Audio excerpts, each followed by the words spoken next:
Welcome back to Ribbon Candy Hooking. I'm Deanna. It is great to see you this morning. Welcome back. I am so sorry for the spotty appearances in the last couple of weeks. It is the holidays, and I do love to get together over these holiday weeks. It's just so jam-packed. It's been so hard between the holidays and being sick to run a regular program of shows, and I'm so sorry about that. But we are about to resume our normal programming sooner rather than later. We are getting there now. I'm still sick, so be prepared for a little bit of Marge Simpson today. I was in the shower 10 minutes ago too. Things are just happening like this. I didn't know if anyone was around today. I think it's going to be a quiet show. Becky, great to see you. It is our normal time. It just doesn't feel like it because of the holidays, right? This weird time of the year. Good morning in sunny and beautiful Indiana.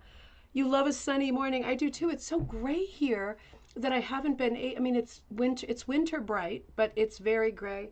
I haven't been able to take photographs of some of the new projects that I'm working on. So I'm hoping that we get a little bit of that beautiful Indiana sun sooner rather than later. Cheryl, how is it on Cape Cod? I'm feeling the pull so strong to hop in the car and go out there. I was feeling it powerfully yesterday. And I said to Teddy, let's go. Let's just go. Let's go for a couple of nights. Let's bring Buttons the dog. Let's just go and stay at the motel where we stay before we check into our place on the pond every year. And you know how he needs his time to like plan in his head. So I'm thinking we might shoot over next weekend. I'll let you know. I'll let you know if I might, because I will certainly be looking to make a stop with Pat at the White Cat rug hooking store in Katuitt. So I'll see how that goes. But I bet it's beautiful over there. And I love Cape Cod in the winter. I love Cape Cod on every day of every year because it has got something different every time. The beaches are, I'm sure, whippingly cold right now, but probably so beautiful too, and peaceful, and all of those nice shells and rocks and things to find. To be continued. Lisa, great to see you in Jerusalem, Ohio. How's it going over there? You've been working on some big projects and big crochet project too, right? I'm curious to see how that's going. Colleen, great to see you. I'm getting started on your project, your Maryland State project. Great to see you. Happy holidays, my friend. Ryan, happy Monday and happy New Year's Eve. Eve, you're right. I kind of forgot about that. Um, how are things in Texas? Did you have a great holiday? Thinking about you too, sending lots of peace and love to you too. Linda B in New Jersey, great to see you. Happy Monday. Yep, thank you. And I have gotten some get well messages, and I thank everybody for that. Thank you for the Christmas cards. Um, Next year is the year that I get my stuff together, and I create some kind of special ribbon candy hooking Christmas card with something special that goes out to everybody who shopped with me during the course of the year. That's something that's important to me at the end of the year to kind of touch base and say thank you, because I feel like a pig who always receives cards, and I haven't sent a card in person for like years, and I would love to and I want to. So I need to think about that for next year. I hope everybody had a great holiday, and I do feel fine. It's just symptoms are crazy, but I do actually feel fine. Everything is good. And Liza, great to see you. Good morning in Texas. Welcome back. Catherine, great to see you. Good morning to you too. You finished your murder mystery puzzle. Don't do any spoilers, but was it easy to get it once you saw the whole picture and looked things through? I don't want to spoil anything because I know some people are working on them now. Saralyn, great to see you. Welcome in new Northern California. Great to see you. Super welcome. Lots of buddies in that part of the country. Very happy that you're there. Judy, great to see you. This week between Christmas and New Year's always feels like limbo. Am I coming or going? Okay, Judy, that's it. Let's talk about that for just a minute because that's my big problem too. It feels like it should be some kind of a stolen week, right? Because nothing is really happening and there are no real expectations for this week. But I mean, I know that this is a fairly universal thing at the new year to sort of be, whether you want to or not, thinking about your life, thinking about the trajectory, thinking about where you've been, what you mean to do, what's going right, what's going wrong, how things can be better, how you can be more, how you can be more yourself, and do all of the things that are important, figure out how to fit all of the things that are important into your life. think everybody does that at this time of year, and it can be overwhelming. For me, now this time of year and birthday, but for me, it's more this time of year. Birthday is like, I hardly register that it even happens at my age. But this time of year can be really tough. And if it's not depressing and overwhelming, it's confusing because it's like life is standing still out there, but the days keep coming. And it seems like there's a wealth of them. And then, at least for me, I feel guilty when I'm not doing the most with every day. But when I start working on work stuff and getting things done in that arena, then I feel like I'm betraying the kids because they're just home, sitting on their thumbs or using their thumbs to play video games, which is also great, but it's nice to have variety. I know exactly what you mean. It's just a weird time of year. Ryan says the time between the holidays is lawless. That's a great word for it. Twilight zone time. It absolutely is. It just feels out of sync with everything else. And there's something about Twilight, that's a perfect way of putting it. There's something about the busyness, at least in the US and in Canada. You have your Thanksgiving a month earlier. But, for us doing Halloween is a big deal. I mean, if you still have younger kids or grandkids around, that's a big deal, and there's expectations. And then Thanksgiving, right, for us in North America, Canada, and US. And then heading into Christmas, if you celebrate Christmas or your winter holiday, there are such expectations, and you feel such obligation. And then in one blink, it's done. And all of that sort of that routine, that pent up feeling of I need to be here, here, here, here, there, and then there, and I forgot this, let me do this now. All of that, superstructure is gone, and there's no structure. Lawless is the perfect word for it. And I just feel like waiting for the other shoe to drop, and I don't know what I'm waiting for. It is the strangest thing. And I think for people who have children, or you're real close to your grandchildren, there's always that sense of maybe if you celebrate Christmas, maybe your Christmases were so magical and perfect, right? They probably weren't. When I think about it, probably not perfect. And I know in a lot of families there's strife, or there's mixed families, separated families, new families. There's all kinds of dynamics happening. But when you're a kid, it seems perfect. And then when you're an adult, it's just not magic anymore.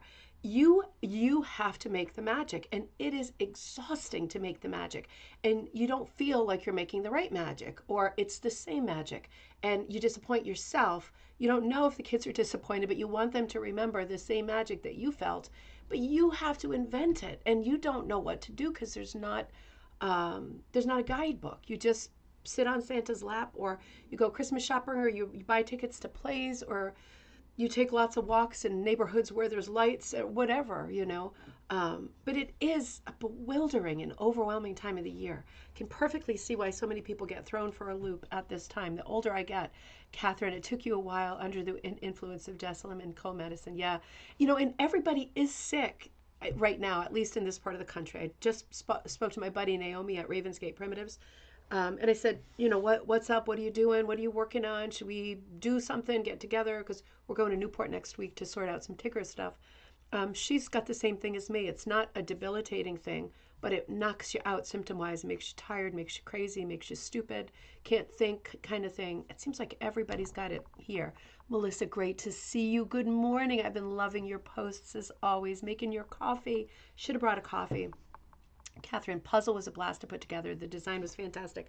Well, we have got Mandy Cornish to thank for that. Mandy Cornish in Canada, she hooked that, and she hooked all the cameos of all of the faces of the suspects and victim. So I hope it was fun. It was certainly fun to write. It was a lot of fun to do. I haven't made it yet myself. It looked like it was a decent quality puzzle. I hope that it was. I hope that it was clear when you made it.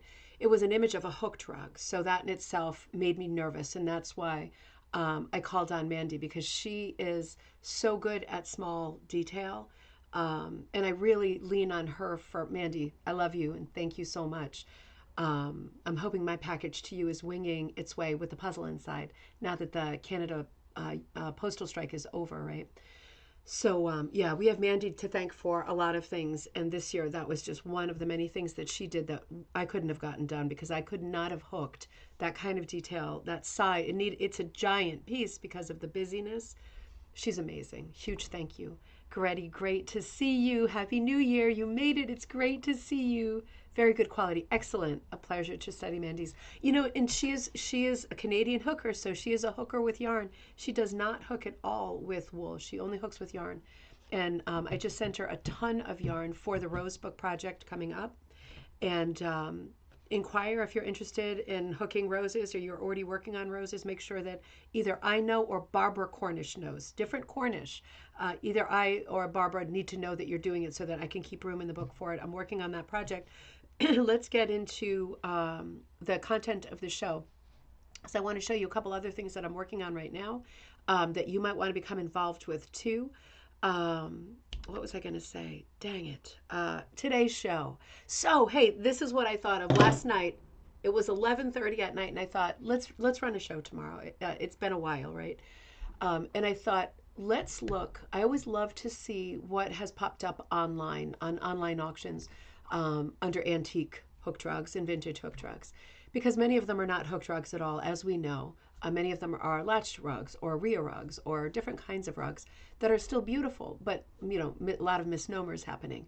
So I thought, let's do that because maybe Santa brought you a little bit of money. A lot of people get a little bit of money for Christmas. I'm in a deficit. Santa brought me a huge deficit, but I still like to see what's out there. So I searched on eBay last night for antique hooked rugs that have been most recently listed. So let's look at those together. Talk about value, talk about where hooked rugs are at in terms of value. We do this from time to time. I think it's always a lot of fun because it's a moving target. Your opinion and my opinion, why is the computer not plugged in? I think we're good. Arian, if you can hear me, the computer is not plugged in. I'm sure nobody can hear me because I live in a vacuum, even though there's a huge hole in the wall. I'm stopping. Let's look at some of those rugs together and talk about what gives value to some of these older rugs. Let's talk about whether some of these older rugs are indeed the year that the seller thinks that they are. Because you can, I'm sorry, can you find the plug for this before I disappear? I'm going to turn into a pumpkin, but the plug is not, you know, in the machine. There we go. There we go. I was afraid it was like the wall was shorting out. We're going to have a house fire. Okay, cool. Yeah, let's look at some of those together and see where value is, see what's interesting, see what to look for from a collecting point of view. You have to buy from your heart because hooked rugs are not at their sort of apex of collectability and value at this moment. We know that for sure.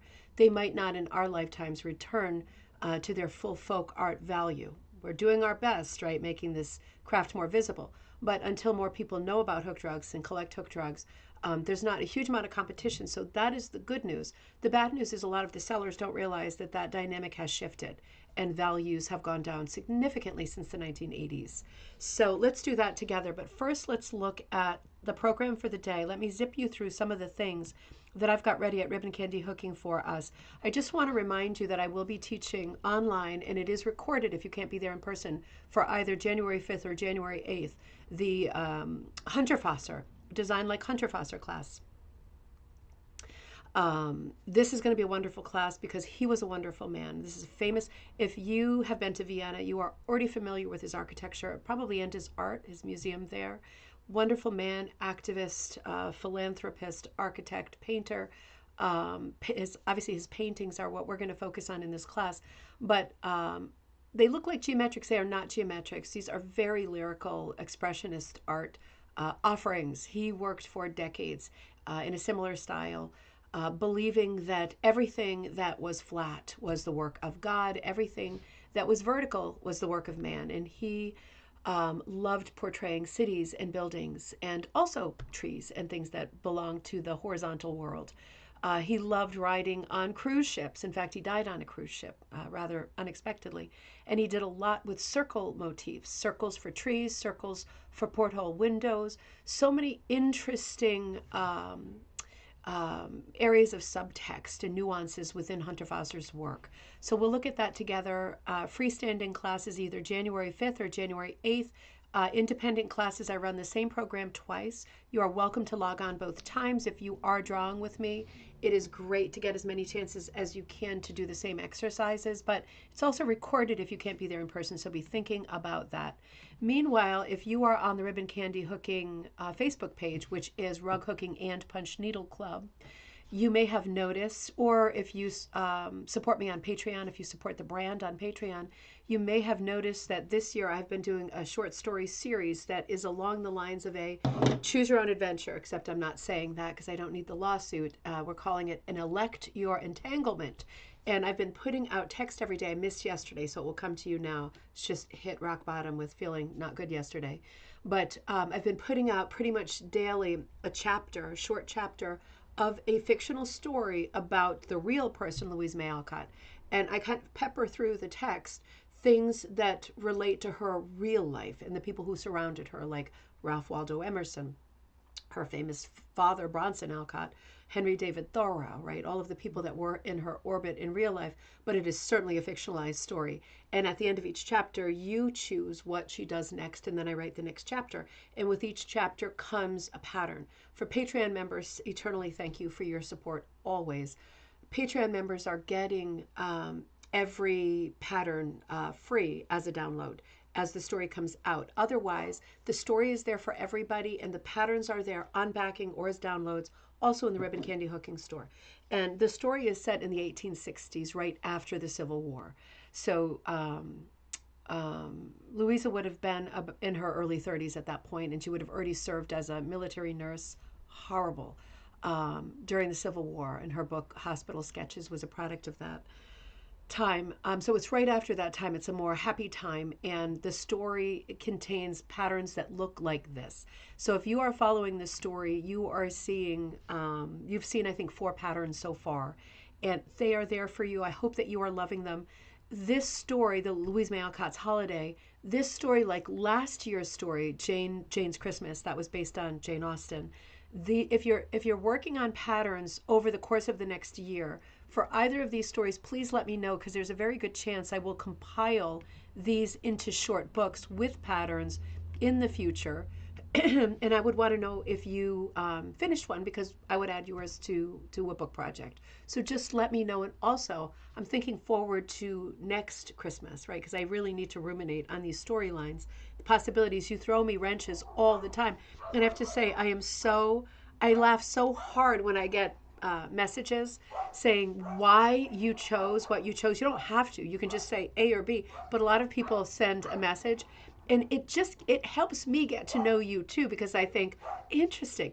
Like Mandy sent a message that, can somebody let that animal outside? I love him. I love him. I love him. I love him. Mandy sent a message and said, "Oh, she has to go with John on the train, because I would feel bad if she hurt his feelings." It's just, all of your answers are kind of windows to your personalities, and it's just a fun way to get to know you too. It's been a lot of fun. It really has. I hope you can join in anytime. I probably have another 9 or 10 chapters to do, so it will run past the new year for sure. Let's start here now. I'm sorry about Buttons. It's Pedro's here with the mail, so Buttons is going to lose his mind. This rug comes up as a rug from 1944. This is a $250 rug. So let's start here. This is a beautiful rug. This is on eBay. If you search for antique hooked rugs, newest first, you're going to encounter this one immediately. This is a beautiful rug, 1944. I'm not sure how the year has been assigned. It could well be a 1944 rug. To me, it actually looks like an older rug. It has what I'm looking for in terms of being able to put a date on it, since it's not attributed. It has no provenance according to the listing. It's just very random. Maybe it was found in a box of stuff, and other stuff in the box was from 1944. Who knows? But $250 is a lot for any rug at this moment. That is not really something special. Now, whether or not this is a commercial pattern is very hard to call. It's an unusual pattern. It has a very complicated, like, ribbon border. Interesting. That's so Art Deco. You're right. It's very Art Deco. That's the point, isn't it? Doesn't it feel to you like it is a little bit of an earlier rug? I mean, I would say if I were to put a year on this rug, if I was on The Price is Right, and The Price is Right was now only about hooked rugs, I would say 1932. I would say we're coming out of the 1920s. We're still hanging on to those pretty pastel colors, but we are moving toward grays. We are moving toward like that whole colonialist revival handmade movement. It's very simple Art Deco style. And the fact that the flower and the leaves are done so simply and flatly and graphically could mean that some of the color has been lost, maybe, but it doesn't really look like that. The ribbon has been done remarkably well. So it seems like the skill of this person is there's elevated, right, talent here. The ribbon looks almost three-dimensional, but the flower looks very flat. So I think the person was quite talented as an artist, as a fiber artist, who knows. But at the end of the day, the flowers are very flat, and that says to me also 49453. It says also to me Art Deco. It is fairly cheerless as a rug, and when we hit the 1940s, those war years, just culturally and socially, there is such a sense of forced cheerfulness that is layered upon everything. Magazines, projects, every life, right, has this layer of faux cheerfulness to compensate for all of the tragedy and horror that's happening during the Second World War. It doesn't have any of that feeling to me. It can be a thrift rug, which might account for the neutral colors, because we're looking at blacks, faded blacks, grays, browns, and neutrals. The only colors we're looking at that are not neutrals are reds and that muted green, right? So we're looking basically at a duochromatic rug with a lot of neutrals supporting it. It comes off as a colorful color scheme because there's a lot of colors here, but they are predominantly from neutral palettes. The outer border where you're seeing the antique black, right? The breakdown of the different black fibers and how they perform differently over the years as the dye loses its saturation, as the color is lost. We see the breakdown in fine detail in the color black. And it's really interesting because obviously none of the material that was used in the border is present in the center, because the center is very solidly that warm black, right? There's no variation. There are no strips that are different. It looks to me almost like the center was done at one point and the border was done later. It would be hard to prove this without looking at it really close up. Let's look at it a little bit closer in any case. Maybe we'll get some more clues. Looking at online rugs with the idea of possibly buying them has to be about clues, because if you're going to spend money, right? If you're going to spend any kind of money, wait a minute, have I got the wrong? Wait a minute, I might have. Hold on. I started with the wrong one. Sorry, I started. Yep, I started with the wrong one. So I'm going to come back. Nope, I'm sorry. Okay, regrouping. Hang in there with me. So here we are with the rug that we were just talking about. I gave you the wrong title. I was looking at the wrong line on my dashboard. I'm sorry. This is a 1915 rug, right? So we are completely off. It is having said that, is it a 1915 rug? Okay. I'm going to hold and say I still think it's a 1920s, 1930s rug. I don't think it's a 1915 rug, but I'd be more likely, again, if I was on The Price is Right and I was choosing between two showcases, I'd go for 1915 over 1944. I was reading the wrong line. I'm sorry. This rug is $600. And all it said was it's from New England. It's from around 1915. And hey, it costs $600. That's definitely too much for this rug. I'm sorry. It is. Without any provenance or knowing whose pattern this is. Could be a commercial pattern. I'm thinking it's not. But it's not a super detailed, it's not a very sort of lyrical or literal or pictorial kind of unique pattern. It's a floral with a geometric border, and it is lovely. I questioned 1944 and I questioned 1915, but I think 1915 is closer to the style anyway. I don't think that it could ever be a 40s rug. So the listing says New England. No reason to disbelieve that. And it says 1915. So that's a maybe. I don't know. Let's look for clues. So we're looking at a rug that is done with, looking at the materials is going to help us know more, probably no more than the seller, to be honest, right?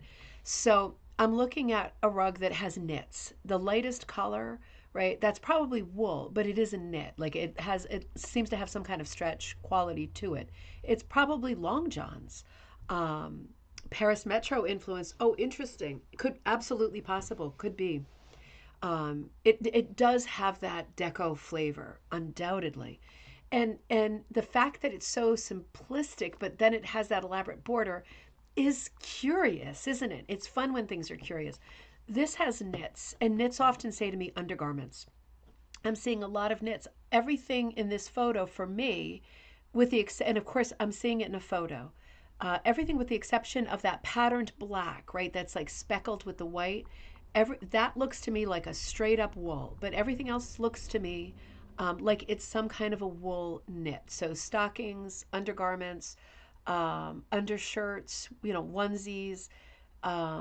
That's what it looks like to me. Now, in this picture, the clues I'm getting from this, it is, when I'm looking at it, it does make me think, is it a flower? It's a stylized flower, but it has like a starburst quality. I like the Paris Metro reference, right? Because of the Art Deco coming right on the tail of Art Nouveau. The Art Deco movement maintains some swirls, but really, really puts the entire picture into a crucible, burns everything out in terms of detail, and all the filigree flourishes, and just gives you basic shapes. And that's exactly what we're looking at here. It's very thoughtful. The little sort of minty green center. There is an effort in this piece to make sort of rays of color that radiate from the center like a starburst or like a flower. It's a curious piece. The background here seems to be yarn. Would you agree that it seems to be yarn? Whereas the flower part seems to be wool. And it almost looks like clipped wool if you're looking at the texture of it. It may be clipped wool, or it may be really packed, and it's obviously been used on the floor for a long time. So it's packed, it's damaged, it's roughed up. It has had a life. It's really roughed up, and it's hard in a photograph to tell whether the flower part has been clipped or whether it is just very tightly packed hooking that has been roughed up because it was on the floor for years. Dominique, bonjour, welcome. And I love to see the difference between yarn hooked in and wool hooked in. But it does make me wonder whether the yarn is a later addition, because remember, this piece feels like a disconnect, right? The border feels different than the center. The center has no color variation, and the center is the only part that's done with yarn. Makes me wonder whether it was rehooked, or I don't know, somehow damaged, or maybe even unfinished. I don't know, but it had to be finished at one point because it has so much wear. Interesting, isn't it? Interesting. I don't think, synopsis on this piece, I don't think this piece is worth $600. Let's look at it um, again. Let's look at it and do a summing up. And of course, my opinion means nothing. If you love this piece and you think, man, this is the piece for above the whatever cocktail cabinet, right? And all the crystal vessels and all this stuff with the gold caps and all of that, it's going to look so beautiful against this piece. This is such a solid folk art piece. It is a solid folk art piece. I think this piece will end up selling for, I would say, between 180 and 250 realistically. That's what I would expect. If I was looking at this in an antique store, I would be thinking more, I'd be thinking a little bit less even. Without all of the online fees and the PayPal fee and the eBay fee and all of that, I'd be thinking a little bit less. Does it hold its own as an eternal piece of folk art that is not going to give you stomach cramps because it's too this, too that, too yucky, too sweet, too corny? It's not going to do that to you ever. It's a very solid piece in terms of being folk art vanilla.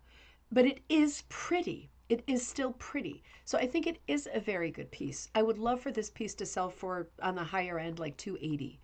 But I think 600 is really a stretch with no provenance. I don't have the size for it either, so it could be a large piece, but I don't think it is. I think it's a welcome mat size, a little bit larger. I don't think it's as long as a hearth rug because the dimensions are wrong.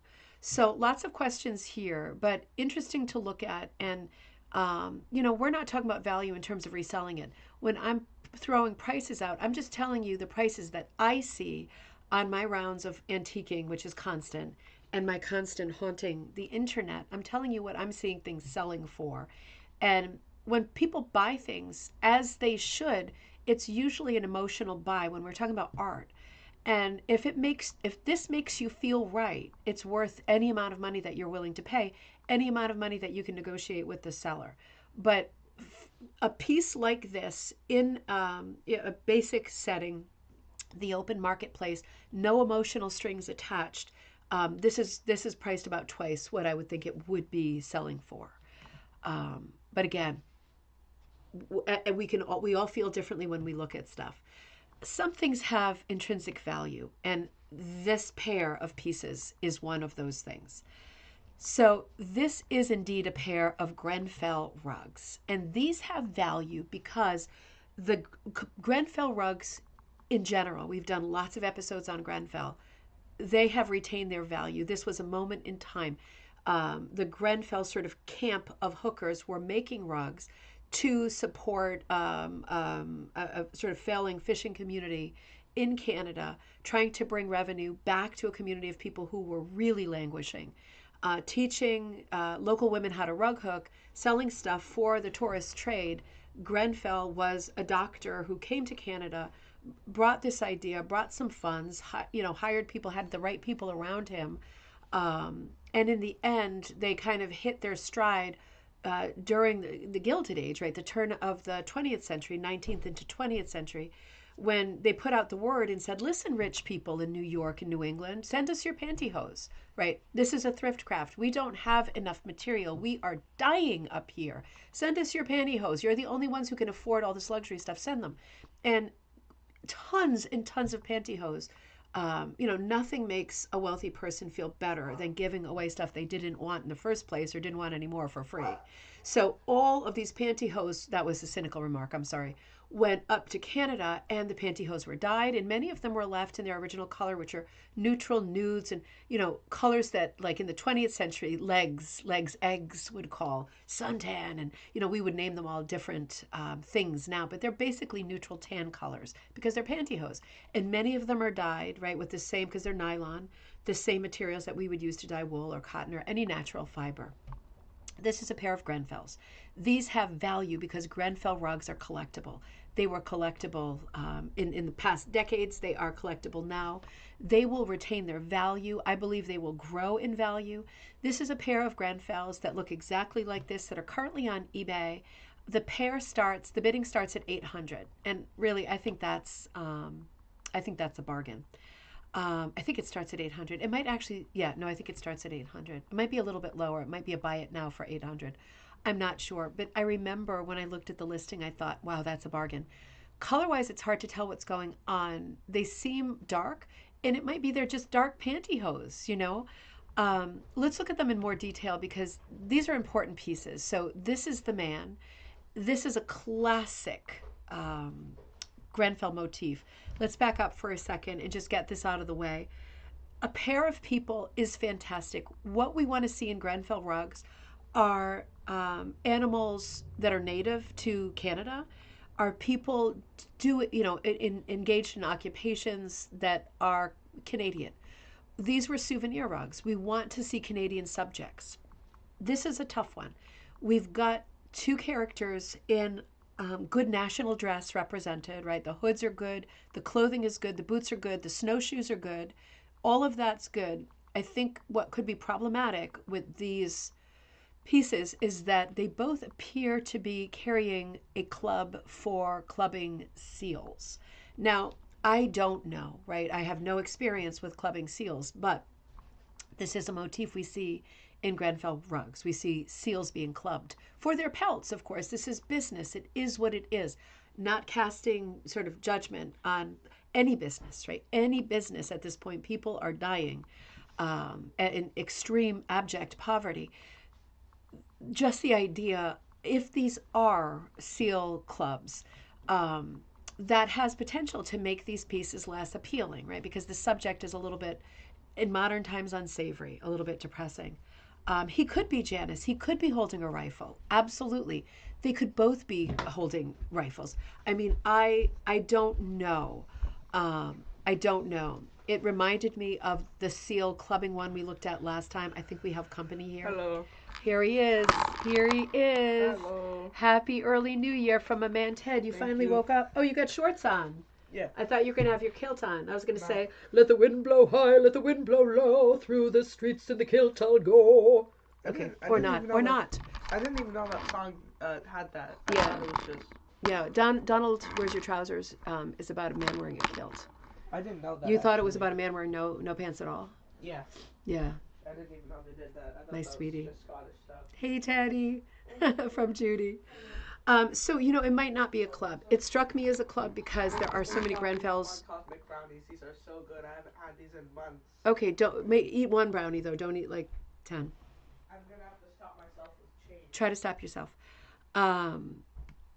Yeah, so these could be rifles, too. And somehow that would be better.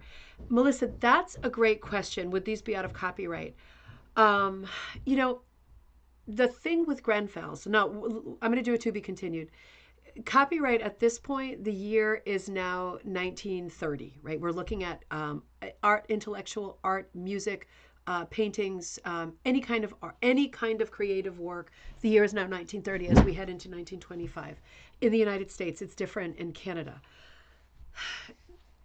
In theory, they could be / should be out of copyright, but there's some other things going on with the Grenfells. I don't know legally what is going on in Canada with museums collecting and owning. And to be honest, in the case, I that's something that would need to be researched. In the case of Grenfells, the thing that I would be the most worried about, Melissa, it would be different for you because you are Canadian. The thing I would be most worried about is the super 21st century love that people have for pointing fingers and saying you're stealing cultural. What I can't even remember because I hate it so much. Cultural. What is it called? What is it called when people say you had no right, Emily Carr, to paint these totems because you are a white person? Come on, give me the phrase. My brain is still in the clouds. I would be most worried about that angle than anything else because, because people are so ready to spring, But again, Melissa, it's different for you because you are Canadian and it is part of your heritage. It's part of your history. It's double for you because you're a hooker and you're Canadian. It would be something to research, but let's continue this conversation about the literal black and white, is it under copyright or not? Let's look at that because Melissa, I know somebody like appropriation. Thank you, Rita. That's it, appropriation. I know all of us, if we wanted to do a Grenfell rug, would be thinking the reason I want to do a Grenfell rug is because I love the history. This is my history too. Thank you, Naomi. How are you feeling, hon?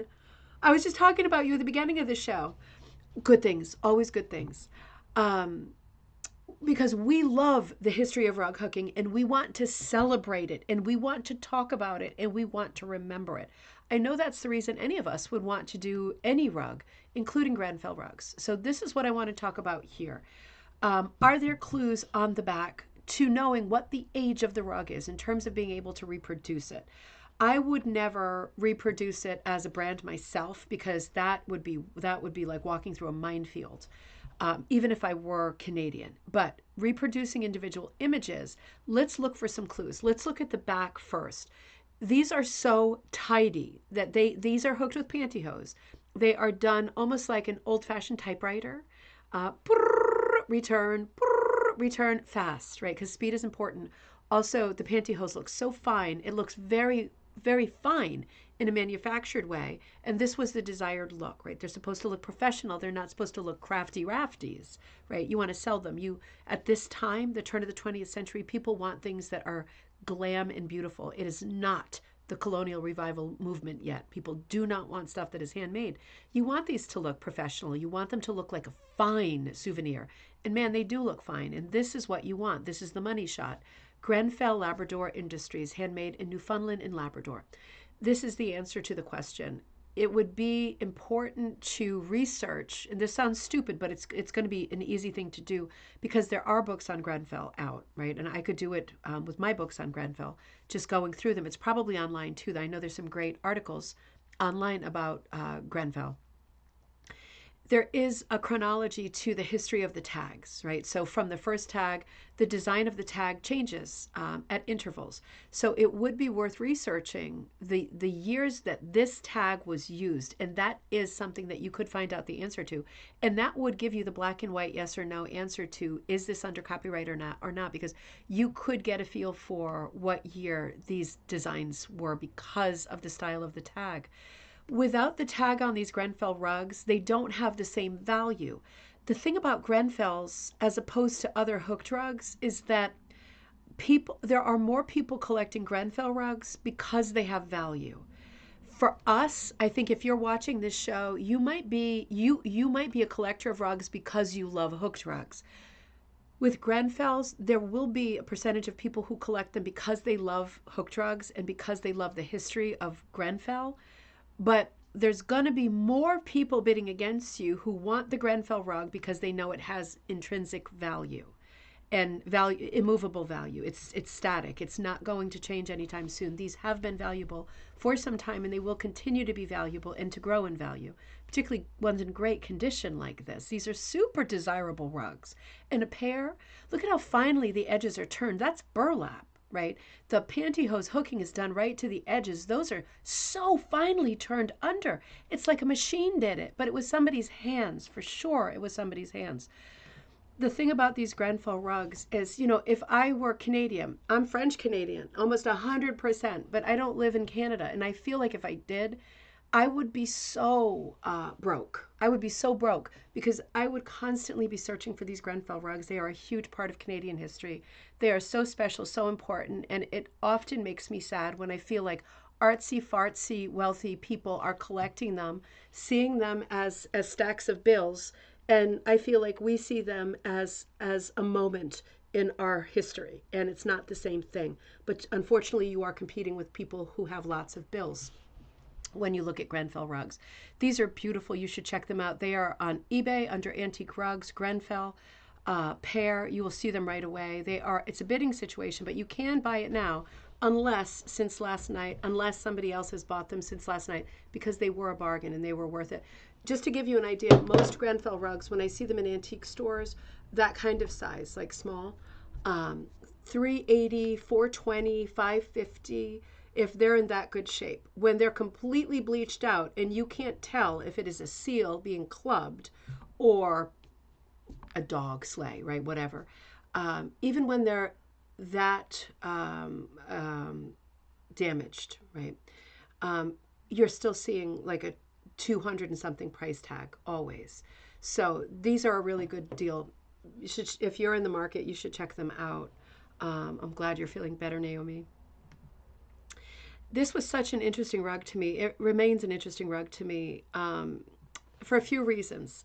I'm very happy to share this one because I'm so tempted to buy this rug. I don't want to buy anything for myself right now. I've been a pig, and I spent a fortune at Christmas, and yeah, it was for the kids, but still, there's no reason. But I'm so tempted to buy this rug, I have to say, for a few reasons. While I'm working on, you're back from Abu Dhabi. Oh, you're ready to get busy. Welcome back. Welcome back. And it feels great. It feels great right now to have an extra day or two before the new year and to know you're going to hit the ground running in the new year, right? We're all going to hit the ground running in the new year. All of this weird stuff we were talking about at the beginning of the show, all of this weird lingering, all of these layers of fog and sickness and depression and exhaustion and confusion, all going to be gone on January 1st, I promise. We're going to push through this time together. We're going to do some amazing work in 2025. What I love about this rug is the cranberry border. Cranberry, I think, is my favorite color of all time. Cranberry and tomato red, the color that I'm wearing right now, my two favorite colors. I love cranberry. And right now, I so love roses because I am deeply invested in the rose book that I'm working on, The Rose's Tale. I love this. I love this rug. But there's some things going on in it that I don't love as much. I don't love the 4 in the center, right? I'm not a fan of even numbers for a central motif. in terms of composition, that's never a really good move. There is something strange slash cute, and I can't decide going on. I love the leafy borders. I love the graphic color changes. This is not a super evolved, a sort of ombre Pearl McGowan style color changing rug. This is a graphic, more flat, did the best I can, really good, like the graphic style more than realism, kind of a rug. This is not a Pearl McGowan rug. This is a Mrs. Harry David rug. We'll get there in just a second. There is something going on with those flowers that are springing out, kind of like, I don't know, bees or antennae. And that's the part of the composition that I'm less sure about for myself. Kind of wish it was just like a good old fashioned romantic rosy rug. But that's happening too, and I just can't decide. This is manufactured by Dritz. So this was a great reminder because I had completely forgotten. I have all of these old Dritz catalogs. I had completely forgotten that Dritz produced Mrs. Harry David rugs for a short time. But here they are, right? Because I always think of her rugs as being her rugs. Well, some of them are, but some of them were produced by Dritz. And Dritz is like a, mass manufacturer, but all the same quality of rugs, same quality of burlap. These are excellent rugs. They were just a bit more aggressive with their marketing and magazines, and they were a bit more aggressive about trying to get people to, let me make this a little bit bigger so you can see the text too, to use their yarns, right? Kind of, I'm going to say tricking people into thinking that if they didn't use the yarns that were kind of dictated on the pattern, that you might screw up, right? You might choose the wrong colors and just screw up. I hate that moment in time when women were kind of at the mercy of it. Having something kitted is great, don't get me wrong, but there was incredible pressure to use exactly the right colors. And of course, every rug included a stupid amount of colors. So you bought tons and tons of yarn, ended up with lots of extra, but you overspent. Because they weren't training you at this point to have until the Pearl McGowan era is really ensconced and teachers are teaching students to think for themselves and say, well, this is how much you're going to need, right? You can do sort of a guesstimate of how much material you're going to need.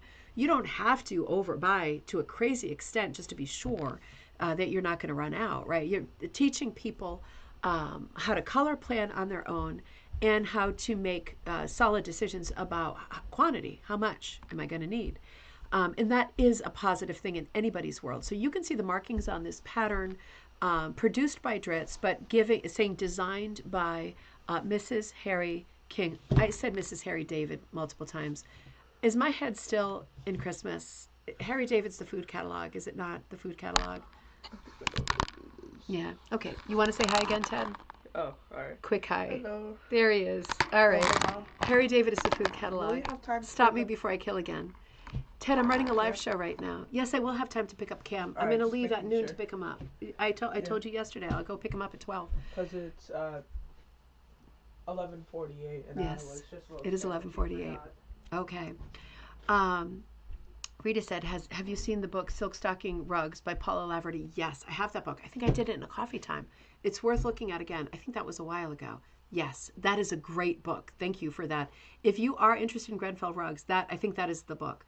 There's a few books out right now, and there's actually more on that. There's a few also on eBay right now. You'll find some catalog, like museum catalogs from exhibits, also very good. But the book that Rita's talking about is an excellent book. Richard loves your humor. Oh man, thank you. Thank you. All right, let's see. Oh, Teddy, Rita says hi to you too, baby. All your buddies are out there. He's a good boy. He just wants to go see the Sonic movie. Now, this is the other thing about this Mrs. Harry King rug. I got no Harry and David stuff this year. You know how they do the cheese boxes of Cracker? I got none of that this year. I love that stuff. It's probably for the best. This Mrs. Harry King rug has been done completely in yarn. Now that's another threw me for a looper. So a lot of these rugs that were advertised, the Busilla rugs, the Dritz rugs, these are advertised, the Aunt Lydia rugs, with yarn. They were not advertised to do with wool and wool strips, right? Absolutely not. They were yarn rugs. So this is a yarn rug. And even though I'm great for yarn in rugs, I love the way it looks. You can see the fine detail that you get. It can give you more of a graphic look unless instead of, you may have purchased 120 colors to do this rug. Maybe you needed 220. You know what I mean? If you want it to be truly realistic and not this graphic, right? I still love the rug. But another thing that kind of holds me back is that my collection of rose rugs at this moment, they're all wool strips. They're all number threes. It's hard to make a change. I guess I'm talking myself out of it. This could also very well be the kind of a rug that was done with the shuttle tool, not a hook, not a punch, but the shuttle tool. It could well be. I'm thinking, just looking at the sort of channel punching or the progress, right? If you look at the white part, you see there's some directional hooking happening there. There's a pattern. Could be hooked, could be punched, but could also well be that shuttle tool, which was the tool that everybody was getting shoved down their necks in those days. This is a little bit of a clue to the maker. You can see the edge of the rug is whipped, which for the early mid 20th century is a little bit unusual. It makes me wonder whether this is more of a I'm sorry, this is the next rug. I had the same image for that rug. Where did it go? Sorry, it's gone. There's several rugs online right now on eBay, same seller. This is the next rug that I went to by accident. I'm sorry, I put the slide in the wrong place. Same seller, you can tell by the dead leaves on the ground in the background, which is actually quite pretty. It really fits somehow. But this seller has a bunch of rugs that are clearly made by the same person because they're finishing in exactly the same way. This says to me a little bit later in the 20th century, because when we're talking about the absolute mid-century, late 40s, 50s, the golden age of the permagown rug and teacher, we are seeing rugs that are finished by being folded over and hooked through all of the layers. So no selvage, no border to tuck under and stitch, none. This one's a little unusual because it has been folded over and stitched down, just kind of basted down, but then the person has done a whip stitched edge. It looks like it's over a cord. So that's a little bit later. All of the rugs by this seller have that finish. This is another one by this seller. So if you find this collection of rugs, you'll find there's more rugs that I'm showing you in the show today. Teddy just may be mindful of the time too. But you'll see that there's quite a few, and it's interesting to see rugs that were done by the same person. That's absolute 100% bet my life on it dead giveaway. The fact that they are all finished in exactly the same way with that little bit of extra whipping happening. I don't know why, but on all of the rugs they left like maybe 3 inches of extra whipping tucked under, which you think would be a jack tripper, right? Because it's only on one corner of the rug, but it's a dead giveaway that it's all the same maker. Now this rug is at so the last rug was $345, I think, right? This is another large rug, 66 by 33. This is $175. Are the prices right for these rugs? I'm sorry, they're just not, right? They're just not. These are, unless you are a great collector of Mrs. Harry King, and who isn't, right? And if you are, you should collect these rugs, right? It's often hard to know if it is a certain person's rug because you can't see the selvage, right? It's been covered or it's been hooked through.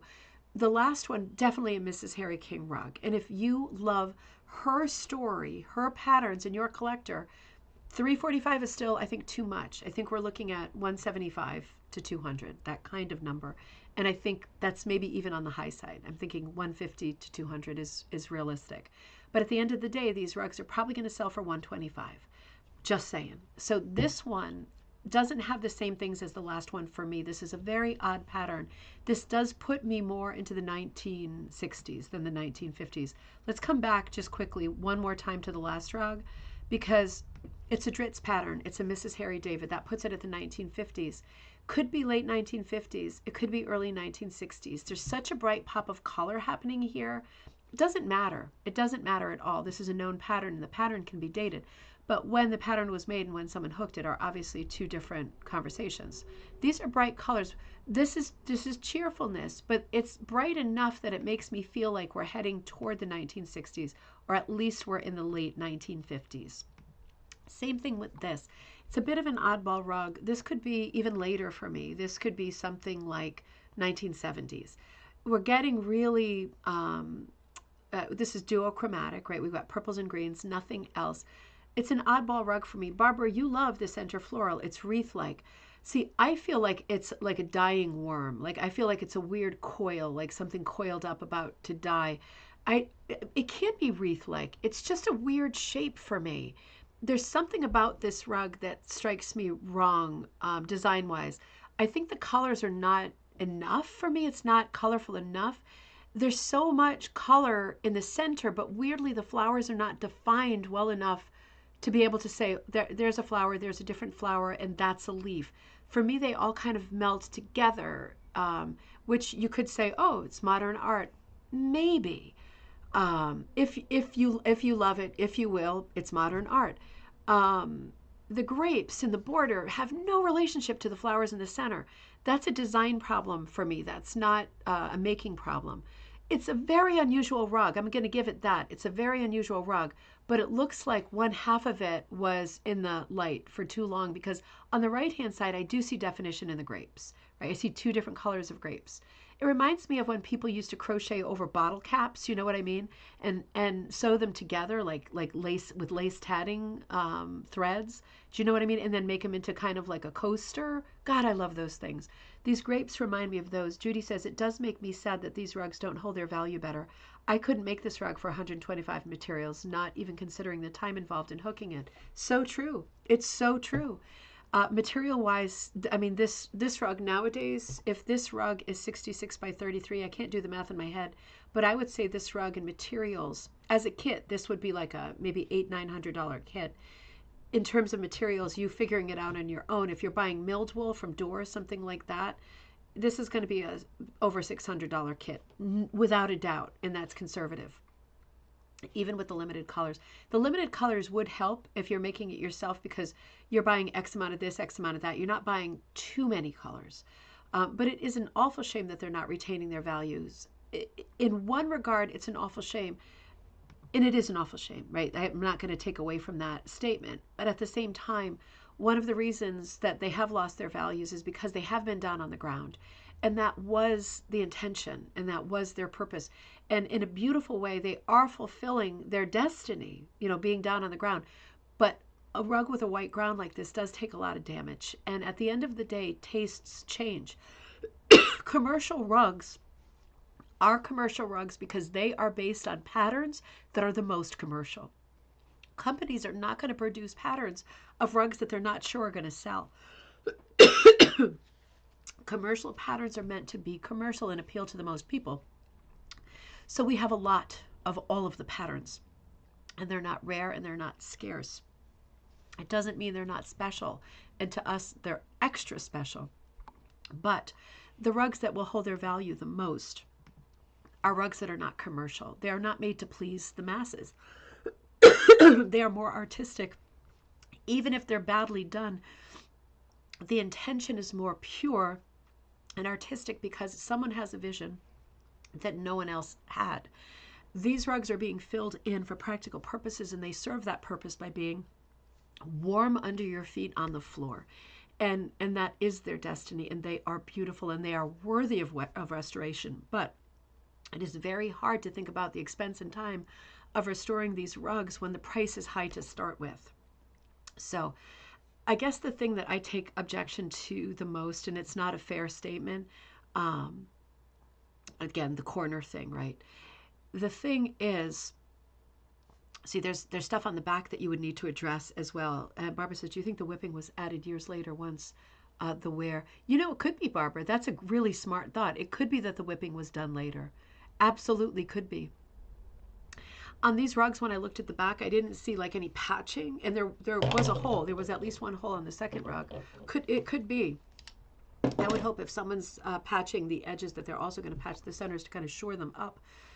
The thing that I take exception to the most, I think, is I know from shopping constantly at antique stores and shopping online, I know that it is possible to find rugs for $30 here in New England, $20, $30. And, when people, I'm not saying these are the cases with the sellers in this episode. I'm not saying that at all. But I'm saying it is the norm for people who are in the business of flipping stuff. to find a rug for, to go into someone's house and say, you've got 20 rugs here that your grandma made. I'll take them all for $50. And then attempting to sell them each for $350, $600. That's a problem because the price becomes prohibitive. And these rugs, my eye just started twitching.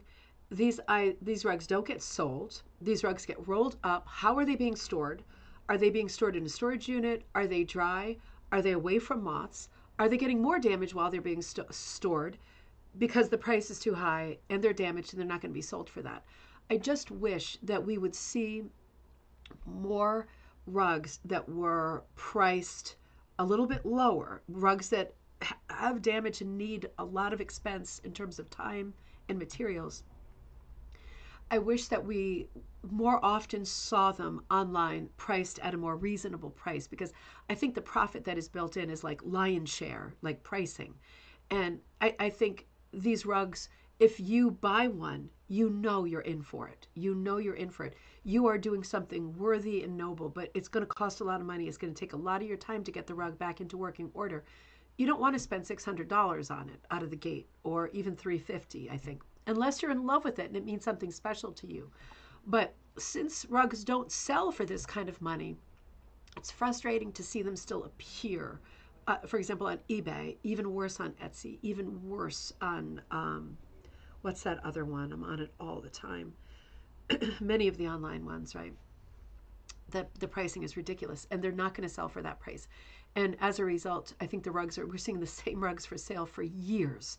And I think the rugs are languishing and falling into further disrepair. And I just think it's sad because I guess it's the story of antiques, right? In the off season, you put out the sign that says junk. In the summer, you flip it over for tourists and it says antiques.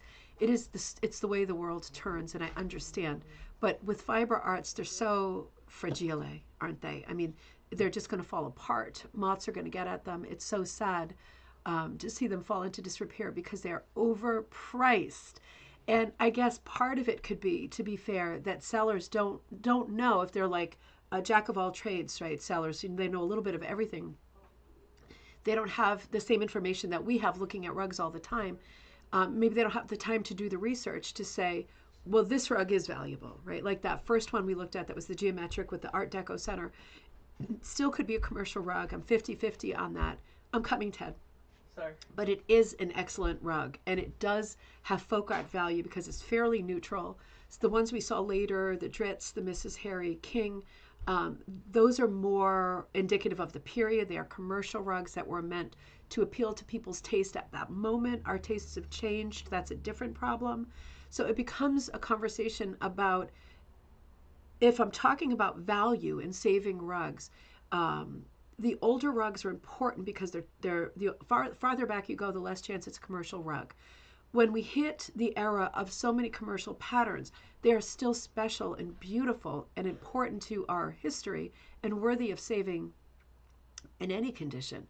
But it does become a conversation of, am I on board with that style because it's very 1950s, or it's very 1960s, or it's very 1970s or 80s? You know what I mean? And if that's not your taste, and they have the commercialism of rugs has deviated a lot from that pure, folky, simple design aesthetic, simple, naive, to being rug designs that reflect the taste of the moment. As soon as we hit this era of lots of commercial rugs being available, the conversation about money and value is different. So let's continue this. Let's continue this conversation.